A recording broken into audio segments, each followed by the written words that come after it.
ఈ 5 స్టెప్స్ తెలుసుకోకుండా health insurance claim చేయకండి. ఈ వీడియో లాస్ట్ వరకు చూడండి.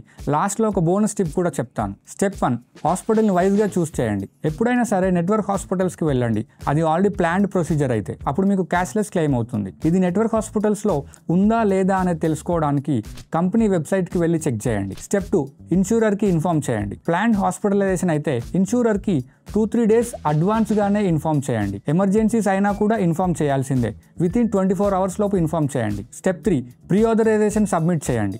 హాస్పిటల్స్ ప్రీ ఆథరైజేషన్ రిక్వెస్ట్ని ఇన్సూరర్స్కి పంపిస్తుంది. ఇది ఎలా అంటే, హాయ్ మేము ఈ పేషెంట్ని అడ్మిట్ చేసుకుంటున్నాము, మీరు ఈ బిల్ కవర్ చేస్తారా? అప్రూవ్ అయింది అంటే మీ బిల్ డైరెక్ట్గా ఇన్సూరర్ సైడ్ నుంచి ప్రాసెస్ అవుతుంది. ఒకవేళ డినై అయింది అంటే కంగారు పడకండి, తర్వాత మీరు రీఎంబర్స్మెంట్కి ఫైల్ చేయవచ్చు. స్టెప్ 4, డిశ్చార్జ్ అయిన తర్వాత క్యాష్లెస్ క్లెయిమ్స్కి మీరు నాన్ కవర్డ్ ఎక్స్పెన్సెస్ మాత్రమే పే చేయాల్సి ఉంటుంది, లైక్ ఫుడ్ రిజిస్ట్రేషన్. రీఎంబర్స్మెంట్కి ఎవ్రీ సింగిల్ డాక్యుమెంట్ కలెక్ట్ చేయండి.